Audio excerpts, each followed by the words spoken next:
Tem gente que adora falar que a Riot é uma péssima empresa. Pensando nisso, eu trouxe 5 decisões deles que foram de qualidade questionável e que podiam ter destruído o League. E se você tem interesse em ganhar em dólar trabalhando de casa, conheça o Editor de Respeito. É uma formação completa em que você vai aprender a editar de forma profissional, mesmo que nunca tenha aberto um programa de edição. Você vai ter um suporte dedicado para tirar todas as suas dúvidas, uma comunidade com mais de 1000 alunos e um módulo só sobre IA, para acelerar o seu trabalho. Se isso faz sentido para você, entra no primeiro link da descrição. E agora, sobe na mochila e vamos lá! Durante anos, a flâmula de comando foi considerada um item troll. Lançada em 2012 para substituir o feitiço Promover, ela quase nunca era vista no competitivo. Foi só no ano de 2018 que começou a aparecer em quase todas as partidas. O item dava armadura, resistência mágica, redução de cooldown e um ativo que fortalecia um minion, deixando ele bem mais resistente e imune a dano mágico. Entretanto, no patch 8.4, tudo mudou. Não porque o item recebeu um buff, mas sim por conta da correção de um bug. Nesse bug, o dano do minion fortalecido pela Flâmula e Baron não causava dano extra em estruturas. Quando corrigiram, ele passou a dar 300 de dano a mais por hit. Uma catapa derrubava qualquer torre em poucos segundos, e assim surgiu o meta proteger o minion. Essa partida entre PRG e PEN é o exemplo perfeito do que uma catapa com Flâmula e Baron fazia. A torre vem sofrendo muito dano. Olha isso, esse tiro de canhão é uma bazuca, meu amigo. E a torre já era.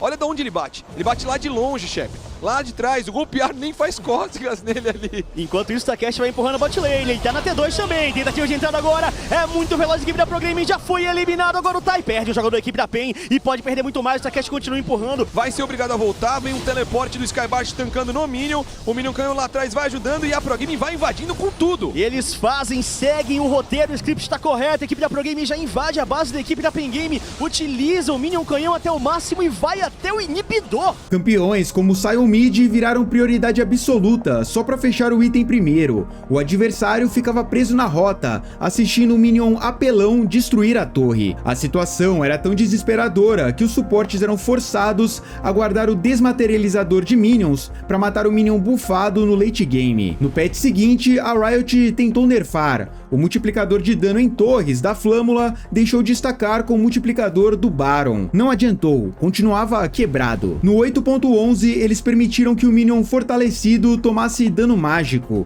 Em compensação, reduziram em 70% o dano que campeões causavam nele. Isso soou mais como um buff do que nerf, e no dia seguinte veio um hotfix, baixando para 40%. De certa forma, parecia que a Riot não estava totalmente empenhada em deixar o item balanceado. Então, no patch 8.12, eles removeram a flâmula de comando do jogo. Em nota, disseram que ou o item nunca era utilizado, ou ele distorcia o jogo. No fim, o balanceamento foi esse: remover do cardápio.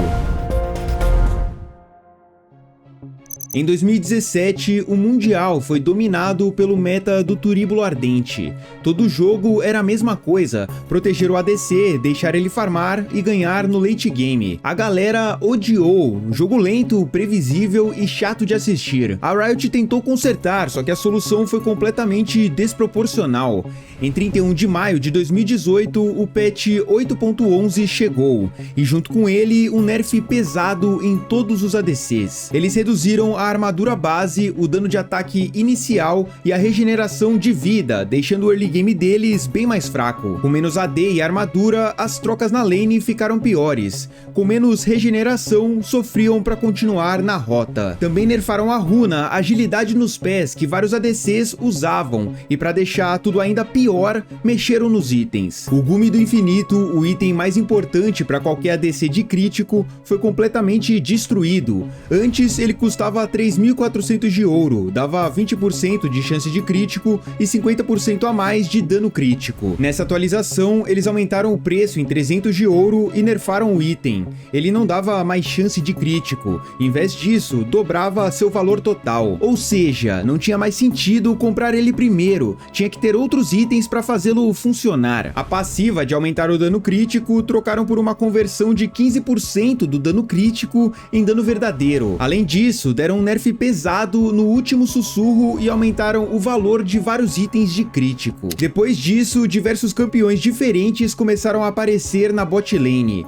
Irelia, Yasuo, Jarvan e até campeões AP, tipo Swain, Vladimir, Morgana. Chegou num ponto em que qualquer coisa parecia melhor que um atirador. No competitivo virou uma loucura. Teve estratégia de Gold Funneling pro ADC, em que ele pegava Smite e farmava a jungle e o mid com a ajuda do suporte. Teve jogo que não aparecia nenhum ADC, e teve time que trocou o player de ADC por um mid laner. Essa loucura durou quase um split inteiro. A Riot foi voltando atrás aos poucos, mas só no patch 9.3 eles realmente desfizeram quase tudo dos itens. O Gume do Infinito voltou a dar crítico, os itens foram reconstruídos, e nas entrelinhas, a Riot basicamente admitiu que o experimento tinha falhado.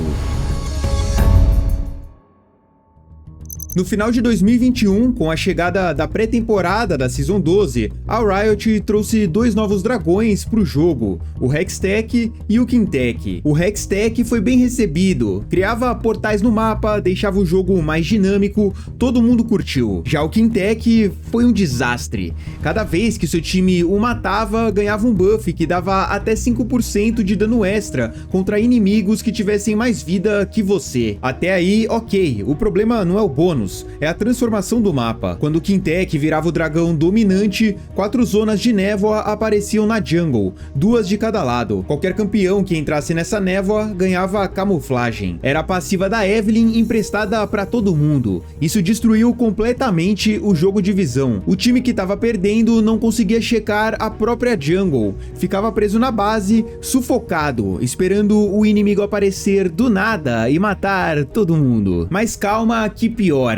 Se o seu time pegasse a alma Quintech, você podia morrer e ainda voltava por alguns segundos, tipo um zumbi. Causava 33% a menos de dano, mas em troca ressurgia com 80% da vida base, ganhava um boost de velocidade de movimento e ainda tomava 40% a menos de dano. O Sion com essa alma era quebrado, ele morria, voltava pela alma, morria de novo e voltava pela passiva. Agora imagina se o Sion buildasse uma GA e tivesse um Zilean no time. Dava pra morrer, ser reiniciado pelo Zilean, ir de arrasta de novo, voltar pelo Anjo Guardião, virar estatística mais uma vez, ter o óbito desfeito pela alma e ainda tinha a passiva do próprio Sion. A Riot tentou consertar, nos patches seguintes nerfaram a alma e tentaram diminuir o impacto da camuflagem, mas não adiantou. No dia 24 de janeiro de 2022, 68 dias depois do lançamento, a Riot desativou o dragão Quintech. Ele voltou no final de 2022, completamente diferente.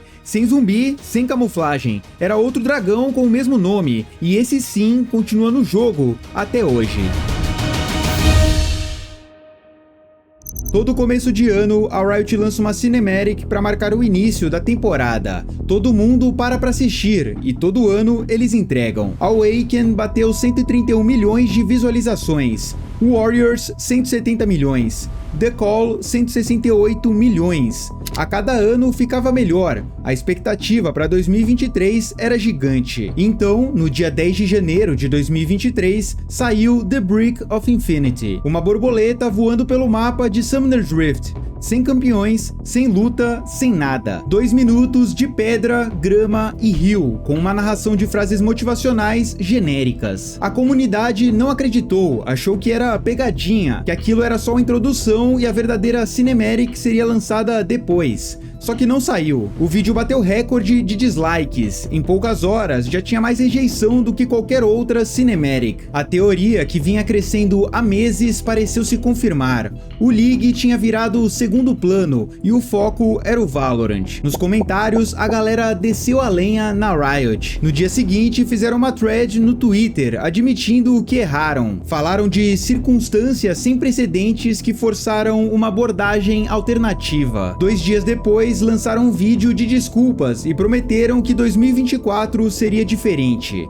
E foi. A Cinematic Still Here trouxe de volta a animação espetacular, com uma música de respeito. Era quase uma mensagem direta para a comunidade. Ainda estamos aqui. Ainda assim, a Cinematic de 2023 ficou marcada como a maior decepção da Riot. Desde 2016, o League tinha um sistema de recompensas que todo mundo entendia. Você jogava bem, tirava nota S e ganhava um baú. Simples assim. Era só ter uma boa partida com um campeão que você ainda não tinha pego o baú na temporada. Isso te incentivava a jogar com campeões diferentes, porque só dava para ganhar um baú por campeão. Entretanto, em 2024, a Riot trouxe a atualização de maestria e tirou o baú da nota S. No lugar, criaram os marcos de maestria. Agora, para ganhar um baú, você precisava completar os marcos. Cada marco exigia mais ou menos 5 partidas com o mesmo campeão. No marco 1, tinha um limite de até 6 baús por ato. Depois disso, precisava ir até o marco 3, e para chegar nele era, em média, umas 15 partidas com o mesmo campeão. A comunidade não gostou muito, mas a Riot manteve, e em 2025 veio a parte que realmente explodiu. A empresa anunciou que ia remover os baús de maestria completamente. No lugar, entrava o passe de batalha. A promessa era de que você poderia ganhar 12 skins por ano. Parece bom, não é mesmo? Só que no sistema antigo, os jogadores ativos conseguiam mais de 50 baús por ano, mesmo que metade desses baús desse fragmento de skin dava para conseguir bem mais que 12, e as 12 skins prometidas incluíam skins vitoriosas, que são de ranqueada, não do sistema de recompensas. A comunidade fez as contas e percebeu que era nerf disfarçado de melhoria. Começou um movimento de boicote. Em março de 2025, a Riot voltou atrás. Em um vídeo, eles admitiram o erro, disseram que subestimaram o peso dos baús para os jogadores. No patch 25.5, os baús voltaram, mas de um jeito diferente. Agora são 8 baús pelo passe de batalha e 2 pelo sistema de honra. 10 por ato, 60 por ano. O foco deixou de ser performance e virou consistência, e segue assim até hoje. Tem outras decisões da Riot que você acha que devia estar nesse vídeo? Comenta aí embaixo, quem sabe eu não faço uma parte 2. Não deixe de conferir o editor de respeito, é o primeiro link da descrição, e também assiste esse vídeo, que tá passando do meu ladinho, em que eu falo sobre o ano de 2015 e todas as mudanças que a Riot fez. Foi o ano mais doido da história do LoL. Eu tenho certeza que você vai curtir esse conteúdo, clica nele pra assistir, eu te vejo lá, um forte abraço, valeu!